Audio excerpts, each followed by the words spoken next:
favor. Representative John Lewis, R. Georgia, accused President Trump of being uncaring and unappreciative of the civil rights movement on Friday, saying the president knows very, very little about the struggle for equal rights.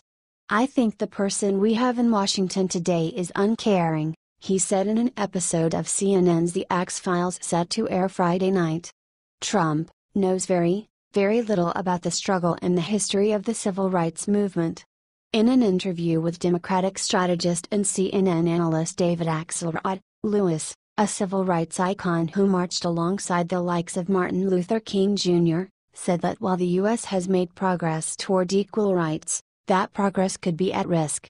"We have come a distance. We made progress," he said. "But there are forces in America trying to slow us down or take us back." Lewis has spoken critically of Trump in the past, saying days before his inauguration that he did not consider Trump to be a legitimate president, because of the intelligence community's conclusion that Russia sought to influence the 2016 presidential election in Trump's favor. He repeated that assertion in his interview with Axelrod, saying that he still believes that this election was rigged to help Trump. Lewis also slammed Attorney General Jeff Sessions, whom Lewis said has a history of standing against equal rights.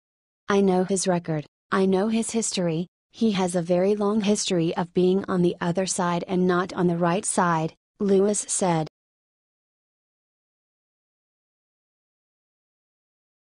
Breaking down Senator's nasty deal with Mexico exposed. Joe Donnelly is a Democrat senator from Indiana. The senator is also a businessman, and above all else, he is a wholly hypocritical liberal. The Washington Examiner reported that Donnelly earns approximately $50,000 a year in dividends from his family business that outsources jobs to Mexico. You might be a little uneasy that he is taking jobs away from hard-working Americans, but that isn't the worst part. Joe just so happened to throw a fit when a company called Carrier sent jobs to Mexico to save money on labor. It doesn't end there. Donnelly also opposed the North American Free Trade Agreement, which seems like an odd thing to fight when you are patting your pockets off of the labor of the Mexican people. This is what Donnelly had to say regarding the NAFTA. "Outsourcing is just a fancy term for someone in Indiana has just lost their job." "Oh, that is just rich, Joe. You want to criticize people for taking jobs away from your hard-working state, but you have no qualms about taking away jobs when you are the one doing it." His state voted for Trump over Clinton by a staggering 20%. "We don't think that there is a good chance for his re-election in 2018. His antics go further than his hypocrisy on outsourcing. Joe also goes out of his way to bad-talk Trump every opportunity he gets. That kind of childish behavior coupled with nothing to support the nonsense coming from his mouth is shredding his chances of winning in 2018. The icing on the cake is that this is the same guy who decided it would be a grand idea to fundraise off of Obamacare when half of the insurers in his state picked up and moved out to get away from the health care exchanges. If he wants to win the election, he better start praying now. The odds of him getting enough support to stick around, even with loyalists fighting for him, are slim. He is going to need a miracle.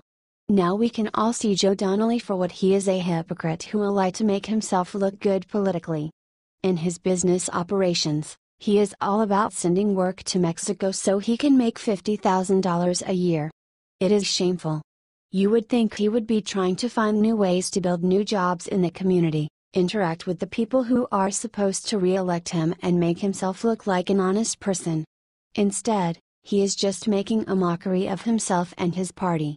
It won't be long before Election Day comes and all the hard workers in Indiana show him what happens to hypocrites in Indiana. What do you think about this? Comment below.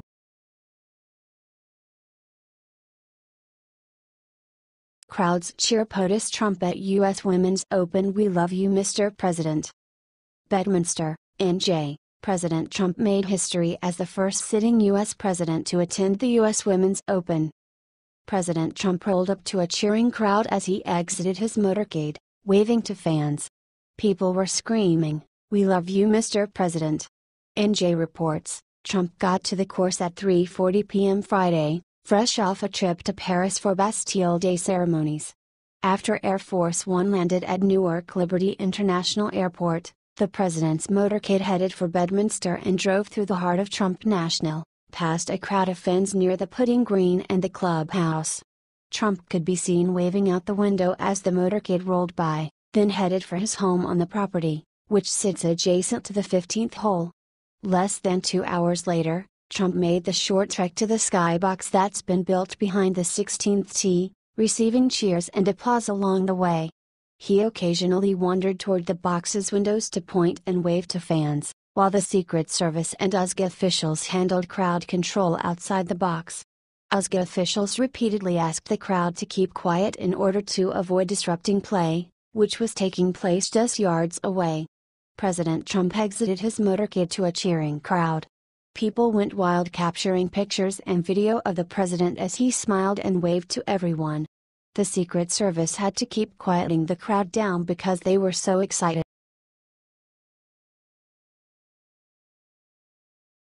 When Trump sees U.S. soldiers in Bastille Day parade, he does something awesome. Obama would never do this. President Donald J. Trump and First Lady Melania visited Paris today, to celebrate Bastille Day with French President Macron, his spouse, and whole French nation. This visit was also dedicated to celebrating 100-year anniversary of American soldiers joining France in WWI. During this year's celebration, President Trump and his wife Melania are invited as guests of honor. Today was a great day for the parade. A large number of French citizens, maybe tens of thousands, were lined on the streets of the Champs-Élysées from l'Arc de Triomphe to Place de la Concorde. President Trump is surely one of the greatest admirers of our military, and he truly loves his country. We can see his patriotic feeling and pride in his eyes when American troops approached close by on Grand Parade. And you must see what he did. That's correct, he shows his respect by saluting our troops. And he doesn't do this as a part of a ritual, but to show his respect and honor to men and women of our military. Most of the media just showed a brief shot of President Trump saluting, as he was putting his hand down. As a matter of fact, the president held his salute until all the troops were passing by. This is amazing. Please share this post on Facebook if you support Trump. What is your opinion on this? Scroll down to comment below.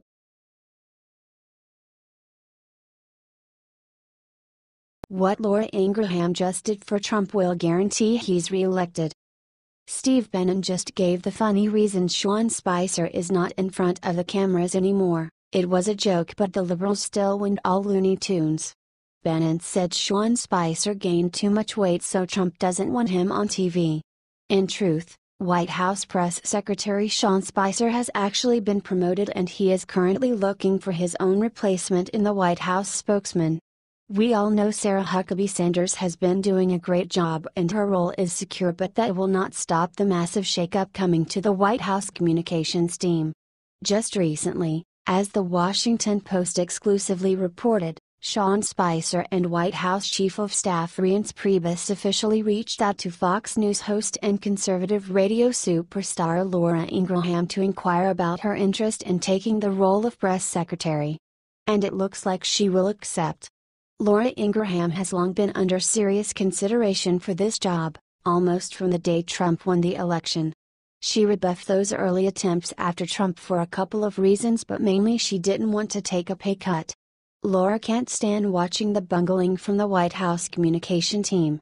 And after Melania, Ivanka, and Jared all came out publicly and told President Trump to make some major moves to this team, it looks like he will, and Laura may be the one to sort out the mess. Look, it is a hard job, but getting the messaging right is critical to any president's success. So the constant mistakes and leaks are really doing a disservice to President Trump. When voters, even liberal voters, actually hear what Trump is doing, he will win re-election in a landslide. That is why Laura, who will destroy the liberal media narrative and get the real facts out there, will basically guarantee Trump wins re-election.